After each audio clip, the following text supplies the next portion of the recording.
दासा माता का तीसरा पाठ। एक घर में सास बहू रहती थी। बहू का पति परदेश में गया था। एक दिन सास ने बहू से गांव में से आग लाकर भोजन पकाने को कहा। बहू गांव में आग लाने गई, पर किसी ने भी उसे आग नहीं दिया और सभी ने कहा कि जब तक दासा माता की पूजा नहीं हो जाती तब तक आग नहीं मिलेगी। बेचारी बहू खाली हाथ घर लौट आई। उसने सास को बताया कि गांव भर में आज दासा माता की पूजा है, इसीलिए कोई आग नहीं दे रहा है। शाम हो जाने पर सास आग लेने गांव में गई तो स्त्रियों ने उसे आराम से बैठाया और कहा कि सुबह तुम्हारी बहू आग लेने आई थी, परंतु हमारे यहाँ पूजा नहीं हुई थी, इसलिए आग नहीं दे सकी। सास आग लेकर अपने घर पहुंची ही कि एक आदमी बछड़ा लिए आया और उसके पीछे एक गाय थी। स्त्री ने उससे पूछा कि यह गाय का पहला बच्चा है? आदमी ने उत्तर दिया हाँ। उसने फिर पूछा कि बछड़ा है या बछड़ी? उसने जवाब दिया कि बछड़ा है। सास ने घर जाकर बहू से कहा, आओ हम दोनों भी दासा माता का डोरा ले और व्रत करे। दोनों सास बहू ने डोरा लिया। सवेरे से व्रत आरंभ किया। 9 व्रत पूरे हो जाने पर 10वें दिन डोरे की पूजा की। सास बहू दोनों ने मिलकर गोल गोल 10-10 अर्थात कुल 20 फेरे बनाए। 21वां बार फेरा गाय को दिया। पूजन समाप्त होने पर सास बहू दोनों पारण करने बैठी। उसी समय बुढ़िया के बेटे ने परदेश से लौट कर दरवाजे पर आवाज लगाई। आवाज सुनकर माँ ने मन में सोचा कि क्या हुआ? थोड़ी देर बेटा दरवाजे पर खड़ा रह जाएगा, मैं पारण करने के बाद दरवाजा खोलूंगी। इधर बहू ने आवाज सुनी तो उसे रोकने का साहस नहीं हुआ। अपनी थाली का अन्न इधर उधर करके झट से पानी पीकर उठ कर खड़ी हुई। उसने जाकर दरवाजा खोला। पति ने उससे पूछा कि आमा कहाँ है? बहू ने उत्तर दिया कि वो तो अभी पारण कर रही है। तब पति बोला, मैं तुम्हारे हाथ का जल भी नहीं पीऊंगा, क्योंकि मैं 12 बरस पर घर आया हूँ। इतने दिनों ना जाने तुम किस प्रकार रही होगी। आमा आएगी, वो जल लाएगी, तब ही जल पीऊंगा। यह सुनकर स्त्री चुपचाप बैठ गई। इतने में उसकी आमा पारण करे अपनी थाली धोकर पी चुकी। तब वो लड़के के पास गई। लड़के ने माँ के पैर छुआ। अम्मा उसे आशीर्वाद देकर बेटे को घर में ले आई। माँ ने थाली परोसे कर रखी। बेटा भोजन करने लगा। उसने हाथ में पहला ग्रह से ही लिया था कि फेरों के वो टुकड़े जो बहू ने अपनी थाली में फेंक दिया। अपने आप बेटे के सामने आने लगे। बेटा ने माँ से पूछा, यह सब क्या हो रहा है? माँ बोली, मैं क्या जानूं बेटा, बहू जाने। यह सुनकर बेटा आग बबूला होकर बोला, ऐसी बहू मेरे किस काम की, जिसके चलितर की तुम साक्षी नहीं हो, उसको मैं घर में नहीं रख सकता। इसे अभी घर से निकालो, यदि यह घर में रहेगी तो मैं घर में नहीं रहूंगा। माँ ने बेटा को व्रत के पालन का सब हाल बताकर हर तरह से समझाया, परंतु वो मानने को तैयार नहीं हुआ। वो यही कहता रहा कि इसे घर से बाहर करो तो मैं रह सकता हूँ। माँ ने सोचा, बहू को थोड़ी देर के लिए बाहर कर देती हूँ, जब लड़के का गुस्सा उतर जाएगा तब बहू को बुला लाऊंगी। बुढ़िया ने बहू से कहा, डेहरी के बाहर जाकर पेड़ के नीचे थोड़ी देर के लिए खड़ी हो जाओ। जब बहू पेड़ के नीचे खड़ी हुई तो पेड़ बोला, मुझसे हट कर खड़ी हो, मैं दासा माता के विरोधी को छाया नहीं दे सकता। इस पर वह वहाँ से चलकर खरोची के पास गई। खरोची बोली, मुझसे हट कर खड़ी हो, मुझ पर इतना भार घरों का नहीं है जितना तेरा है। वो यहाँ से भी हट कर कूड़े के ढेर पर खड़ी हो गई। कूड़े का ढेर बोला, मुझ पर इतना भार कूड़े का नहीं है जितना तेरा है, चल यहाँ से हट कर कहीं और खड़ी हो जा। इस प्रकार उसे कहीं भी खड़ा नहीं होने दिया गया। वो अपने मन में बहुत दुखी हुई। वो जंगल में चली गई। जंगल में भूखी प्यासी घूमती फिरती रही। एक सूखे कुएं में गिर पड़ी। वो उसमें गिरी परंतु उसे चोट नहीं आई। वो नीचे बैठ गई। अचानक राजा नल वहाँ शिकार खेलते खेलते वहाँ पहुँच गए। उनके साथी बिछड़ गए थे। वो प्यास के कारण उसी कुएं पर आए जिसमें वो स्त्री बैठी थी। राजा नल के भाई ने कुएं में पानी के लिए लोटा डाला तो उस स्त्री ने लोटे को पकड़ लिया। भाई ने नल से कहा कि इस कुएं में किसी ने लोटा पकड़ लिया है। तब राजा नल ने कुएं पर आकर कहा कि तुम यदि पुरुष हो तो मेरे धर्म के भाई हो, और यदि स्त्री हो तो मेरी धर्म की बहन हो। तुम जो भी हो बोलो, मैं तुम्हें बाहर निकाल लूंगा।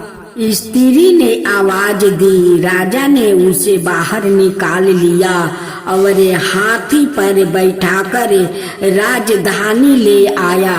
महाराज को शिकार से लौट कर महलों की ओर आते देख कर सेवकों ने महारानी को महाराज के आने की सूचना दी। सेवकों ने एक स्त्री को हाथी पर बैठा देख कर रानी को बताया कि महाराज एक नई रानी भी साथ ला रहे हैं। यह जानकर रानी बड़ी दुखी हुई। इतने में महाराज भी वहां आ पहुँचे। रानी ने हाथ जोड़कर विनती कि महाराज, मुझसे ऐसा क्या गलती हो गई जो मेरे रहते आपने दूसरा विवाह कर लिया।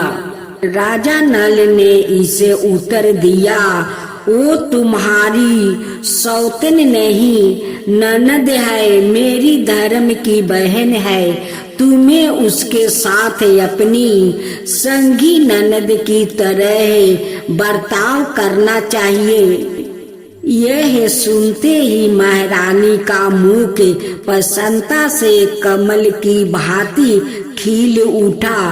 वो बोली, अब तक मैं ननद का सुख नहीं जानती थी। अच्छा हुआ जो मुझे भाग्य से ननद भी मिल गई।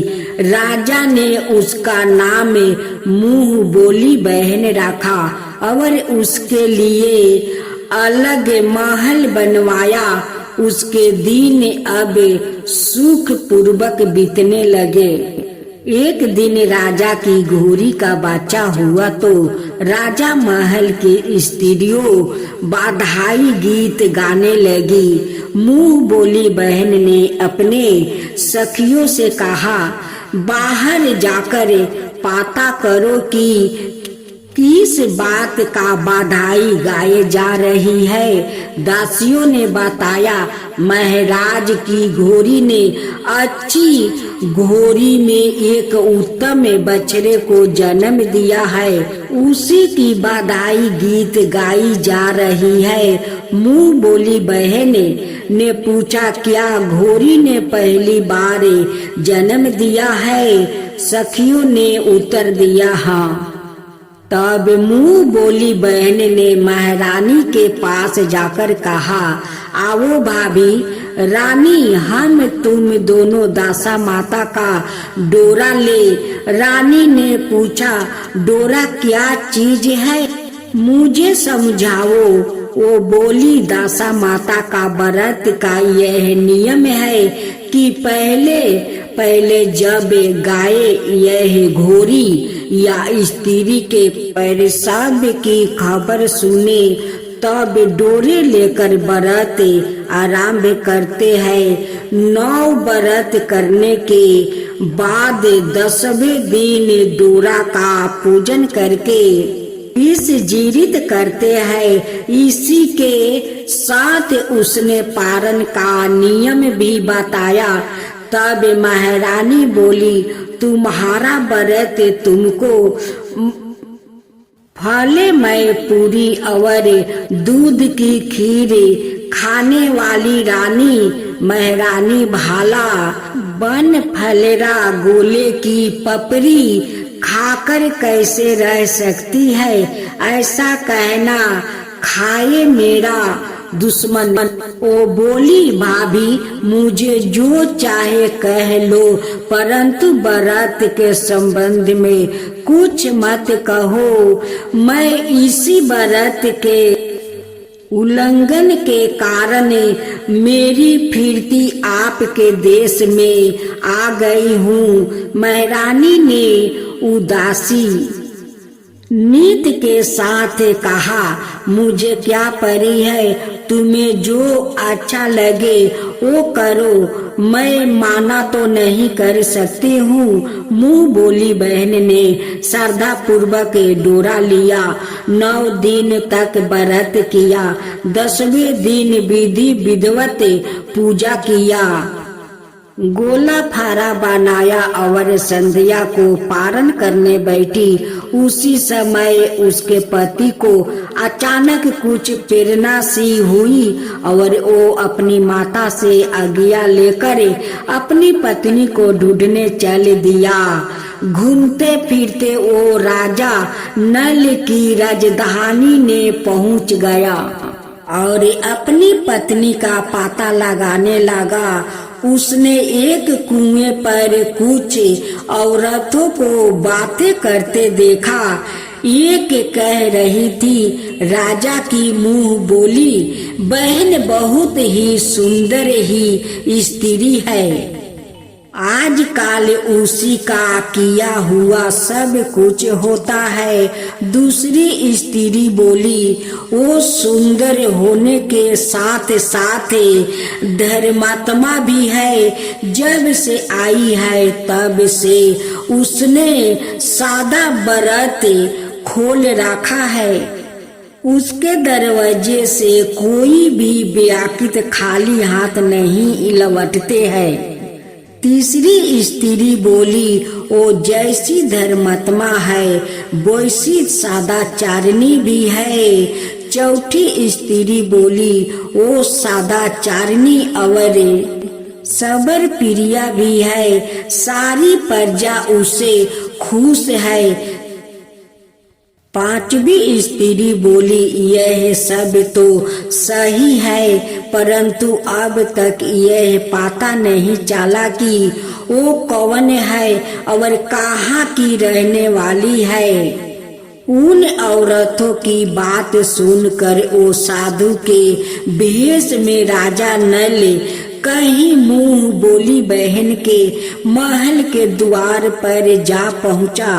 वहां उसने भिक्षा के लिए आवाज लगाई तो द्वारपाल उसे भिक्षा देने लगा।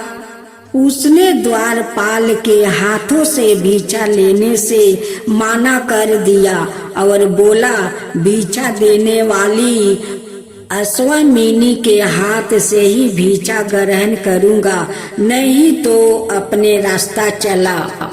तब द्वारपाल ने उसे कहा, इस समय वह दासा माता का व्रत करके पारण कर रही है। पारण समाप्त होने के बाद ही वो तुमको भिक्षा दे सकती है, तब तक तुम इंतजार करो। वो चुपचाप बैठकर इंतजार करने लगा। पारण कर लेने के बाद वो मुट्ठी भर मोती लेकर आई, परंतु सामने अपने पति को पाला फैलाए देखकर वो मुस्कुराती हुई लेट गई। दोनों ने एक दूसरे को पहचान लिया था। महारानी ने मुंह बोली ननद को मुस्कुराते देखकर कहा, जब से तुम आई हो आज तक मैंने मुस्कुराते हुए नहीं देखा। आज इस साधु को देखकर हंसने का क्या कारण है? मुंह बोली बहन ने उत्तर दिया कि ओ साधु हमारे घर का है। रानी ने पूछा, तब वो ऐसा क्यों आया है? उसने कहा, वो अभी मेरा पता लगाने आया है। महारानी ने राजा नल से कहा, तुम्हारी मुंह बोली बहन के घर के लोग आए हैं। राजा ने कहा, उनसे कह दो कि अभी यहाँ से घर जाकर वहाँ से हमारी हैसियत से आया है, तब मैं अपनी बहन की विदाई करूँगा।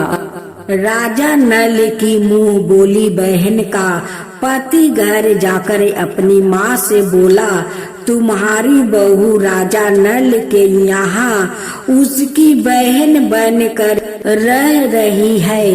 वो रोज सादा व्रत करती है और नियम धर्म से दिन बिताती है। तब उसकी माता ने उसे आज्ञा दी कि बहू को ले आओ। वो डोली पिन से बजे गजे कहार आदि के साथ या चित साज ढज कर राजा नल की राजधानी को चल दिया। राजा ने उसका यथोचित आदर संस्कार किया और कुछ दिन मेहमानी में राख कर विधि पूर्वक बहन की विदाई की। जब वो महल के बाहर निकल चलने लगी तो महल भी उसके पीछे पीछे चलने लगा। तब महारानी बोली, ननद जी तुम चली और मेरा महल भी ले चली, जरा पीछे मुड़ कर तो देखती जाओ। जयो ही उसने मुड़ कर पीछे की ओर देखा तो राजा का संपूर्ण राजसी वैभव अचानक लुप्त हो गया। राजा की मुंह बोली बहन तो अपने पति के साथ आनंद से रहने लगी, परंतु राजा नल और रानी का यह हाल हो गया कि वो दोनों कमरी कथरी ओढ़े फिरने लगे। उनके भोजनालय में पड़ते खरे खरखराने लगे। राजा नल ने रानी से कहा, अब हमें यहाँ से कहीं दूसरी जगह चले जाना चाहिए। रानी पतिव्रता स्त्री थी, उसने राजा की आज्ञा मान ली। चलते चलते वो एक गांव के पास पहुँचे। वहाँ पर बेरी की पेड़ पर बेरे लगे हुए थे। राजा रानी दोनों भूखे थे। उन्होंने बेरों को उठाया तो बेरे लोहे के हो गया। इस प्रकार राजा रानी जी से वस्तु को भी हाथ लगाते वो कंकर पत्थर में बदल जाती थी। इतने पर भी राजा रानी आगे बढ़ते गए। रास्ते में उन्हें एक व्यापारी मिला। व्यापारी ने राजा रानी को पहचान लिया। उसने राजा रानी के भोजन के लिए सेर भर आटा दिया। वो आटा लेकर नदी के किनारे गए। वहाँ रानी भोजन बनाने लगी और राजा नल स्नान करने चले गए। उस नदी में मछुआरे मछलियाँ पकड़ रहे थे। मछुआरे ने राजा को 4 मछलियाँ दी। रानी ने मछलियाँ भून कर रोटियां बना ली। राजा नल भोजन करने बैठा तो रोटियां ईंट में परिवर्तित हो गई और मछलियां उछल कर नदी में चली गई। वहां से चल कर राजा रानी अपनी मुंह बोली बहन के यहाँ गया। बहन को जब पता चला कि भाई भाभी आए हैं तो उसने सेवकों से पूछा, कैसे आया है? सेवकों ने कहा कि भिखारियों के हाल हो गया है। यह सुनकर उसे बड़ी लज्जित आई। उसने राजा रानी को एक कुम्हार के यहाँ ठहरा दिया। शाम को थाल सजाकर बहन सवाए भाभी से मिलने कुम्हार के घर गई। उसने भाभी के सामने थाल रखा तो भाभी ने कहा कि इस थाल में जो कुछ भी है उसे कुम्हार के चक्के के नीचे रख दो और चली जाओ। ननद थाल का सामान चक्के के नीचे रख कर चली गई। थोड़ी देर में राजा ने आकर रानी से पूछा, बहन आई थी, क्या लाई थी? रानी ने कहा, आई तो थी, पर जो कुछ लाई थी मैंने इस चक्के के नीचे रखवा दिया। राजा ने वहाँ देखा तो वहाँ कंकर पत्थरों के सिवा कुछ भी नहीं था। राजा का समझते देर ना लगी कि यह सब बुरी दशा के कारण है। भला वह मेरे लिए कंकर पत्थर क्यों लाएगी? अब राजा रानी वहाँ से चलकर अपने मित्रा के घर गया। मित्रा को लोग से पता चला तो उसने उससे पूछा, कैसे आना हुआ? उन्होंने उत्तर दिया, भिखारियों के हाल में आया है। मित्रा ने दुखी होकर कहा, कोई बात नहीं, जैसा आया वैसा अच्छे आए। भिखारी मित्रा है, उन्हों महलों में ले आओ। मित्रा ने उन दोनों का स्वागत किया, स्वादिष्ट भोजन करवाया। एक कमरे में उनके लिए पलंग बिछवा दिया। उस कमरे में एक खूंटी पर नौलाखा हार टंगवाया था। आधी रात के समय राजा तो सो गए, परंतु रानी जाग रही थी। रानी ने देखा कि हार वाली खूंटी के पास दीवार में एक मोर का चित्र बनाया हुआ है। मोर धीरे धीरे हार को निगल रही है। रानी ने राजा को जगाकर वो दृश्य दिखाया। राजा ने सोचा यहाँ से चुपचाप भाग चलना चाहिए, नहीं तो सवेरे चोरी का कलंक लगेगा। तब मित्रा को क्या मुख दिखाएंगे। बेचारा राजा और रानी उठकर जंगल की तरफ चले गए। दोनों चलते चलते एक दूसरे राजा की राजधानी में पहुंचा। वहां अतिथि और भिक्षुओं को सादा व्रत दिया जाता था। वो दोनों भी सादा व्रत लेने गए, परंतु उस समय सादा व्रत बंद हो चुका था।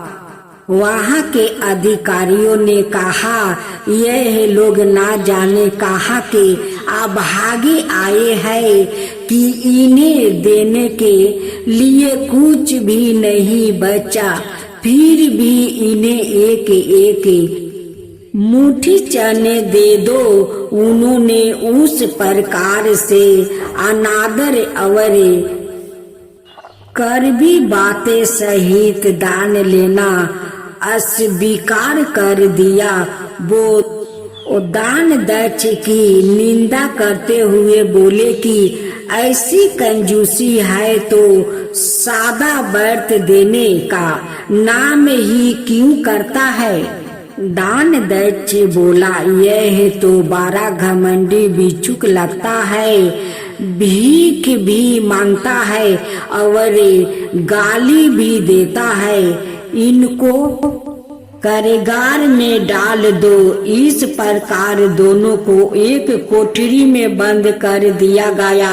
एक एक मुट्ठी चने दोनों को खाने के लिए मिलने लगे। जिस कोठरी में राजा रानी बंद किया गया था उसी के पास आम रास्ता था। एक जमादारनी राजा की घोर साले साफ करे उसी रास्ते से निकला करती थी। एक दिन वो बहुत देर से निकली। रानी उसे पूछने लगी कि आज तुम्हें इतनी देर कैसे हो गई। वो बोली कि आज राजा की घोड़ा के बछड़ा हुआ था, उसकी टहल में देर हो गई। रानी ने पूछा कि घोड़ी का पहला प्रसव है क्यों। जमींदारनी ने बताया। पहली बार रानी ने फिर पूछा, बछड़ा हुआ है या बछड़ी। जमींदारनी ने बताया कि बहुत अच्छा बछड़ा हुआ है। यह सुनकर रानी ने राजा से कहा, एक बार मैंने तुम्हारी मुंह बोली बहन के डोरे का अनादर किया था, उसी दिन से हमारी दासा बदल गई। मैं आज दासा माता का डोरा लेना चाहती हूँ। राजा ने कहा, परंतु यह पूजा की समग्रही कहाँ से आएगी, उसके नियम धर्म का पालन कैसे होगा। रानी ने उत्तर दिया, दासा माता ही सब कुछ करेगी। मैं तो उन्हीं का नाम लेकर डोर लेती हूँ, फिर जो होगा देखा जाएगा।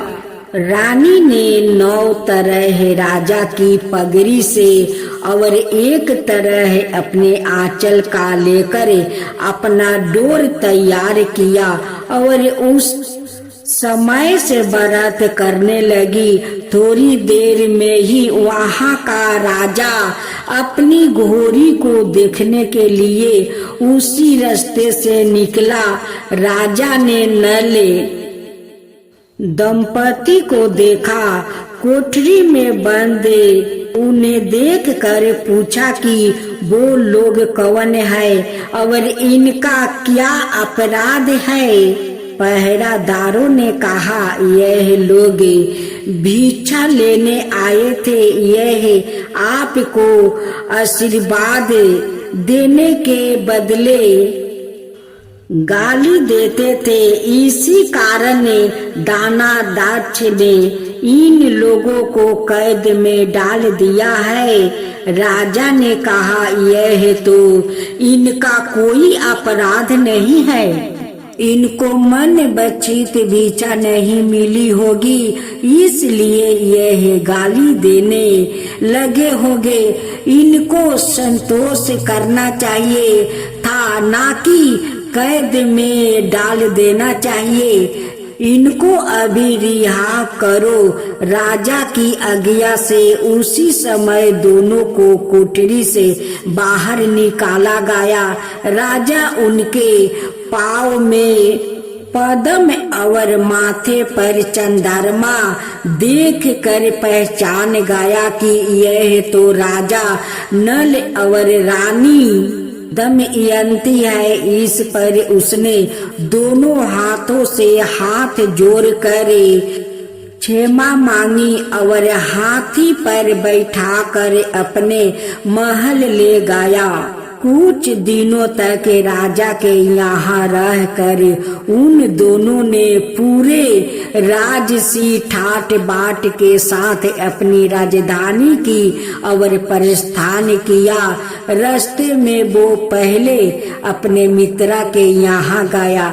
मित्रा ने राजा नल की आने की खबर सुनाकर लोगों से पूछा, मित्र आए तो कैसे आए?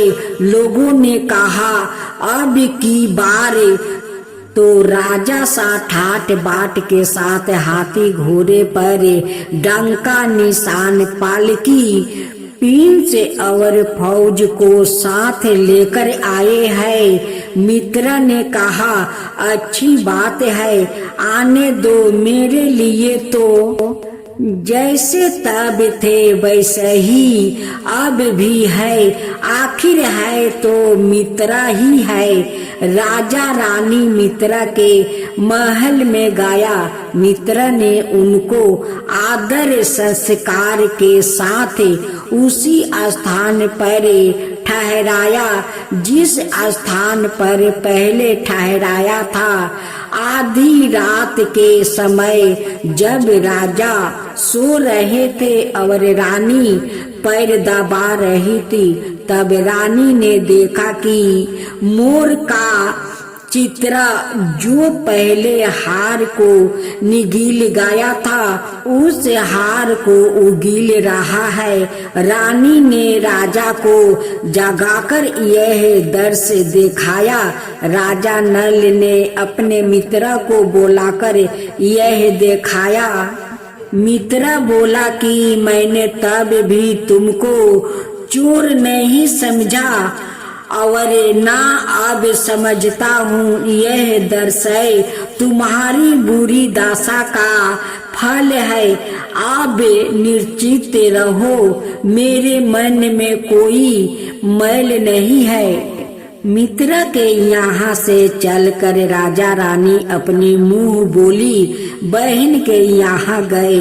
उसने सुना राजा भैया आ रहे हैं तो उसने लोगों से पूछा, कैसे आ रहे हैं? लोगों ने कहा, जिस प्रकार राजा का आना चाहिए उसी प्रकार से आ रहे हैं। उसने कहा, उनको मेरे महल में ले आओ। जब राजा नल का हाथी बहन के महल की ओर बारा, तब रानी ने कहा, आप अपनी बहन के घर जाइए, मैं तो उसी कुम्हार के घर रहूंगी जिसके पहले ठहरी थी। राजा ने कहा, जिस कारण इतने दुख उठाए तुम फिर उससे झगड़ा मोर लेना चाहती हो, यह तुम अच्छा नहीं कर रही हो। परंतु रानी नहीं मानी, वह कुम्हार के घर ही ठहरी, राजा बहन के घर चले गए। शाम को राजा की बहन भाभी के लिए थाल सजाकर कुम्हार के यहाँ आई। उसने भाभी के सामने थाल रख दिया। भाभी सोने चांदी के गहने उतार कर रखने लगी और कहने लगी, खाओ रे मेरे सोने चांदी के गहनों, खाओ हम भूखे लंगे क्या खाएंगे यहाँ उल्हाने। सुन ननद बोली, यह उल्हान किसे देती हो? मुझे से उस समय जो कुछ हो सका वो उस समय लगाई थी, वही अब भी लगाई हुई। विश्वास ना हो तो चक्के के नीचे अभी भी देख लो। चूम चाम चक्के के नीचे देखा तो वहाँ पर मानिक मोतियों का ढेर लगा था।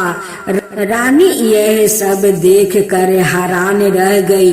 वो बोली, ननद जी तुम्हारा कोई दोष नहीं है, यह तो हमारी बुरी दशा का परिणाम था। रानी ने ननद का लाया सब सामान और उनमें अपनी तरफ से कुछ और जवरात मिलाकर ननद को वापस कर दिया। परंतु ननद को पूजा का न्योता देना भूल गई। वहाँ से चल कर राजा सूर गाय के पास आ गया। सेना सहित राजा को भर पेट दूध पिलाया। वहाँ से आगे चलकर वो नदी के तट पर पहुँचे तो वहाँ परावा डाला, भोजन बनाया गया। जब राजा भोजन करने बैठा तो उसी समय नदी में उछल कर गिरी हुई भुनी भुनाई मछलियाँ अपने आप थाली में गिर पड़ी। वो रोटियों जो ईंट बन गया था फिर से रोटी बन गई। राजा ने कहा, यह सब क्यों हो रहा है, कुछ समझ नहीं आता। रानी ने बताया कि यह रोटी और मछलियाँ वो ही है जो उस दिन हमें नसीब नहीं हुई थी। यदि आपसे उस समय कहती कि तली हुई मछलियाँ जल में उछल गई और रोटियां ईंट बन गई तो आप कदापि भी सच नहीं मानते। इसी कारण मुझे बहाना बनाना पड़ा था।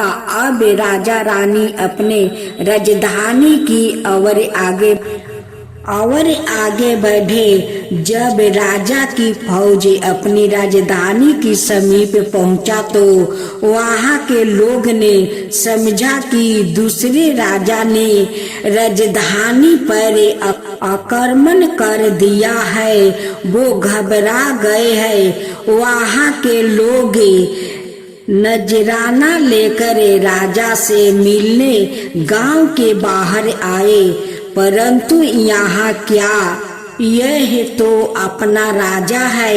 लोग का प्रसन्नता का ठिकाना ना रहा।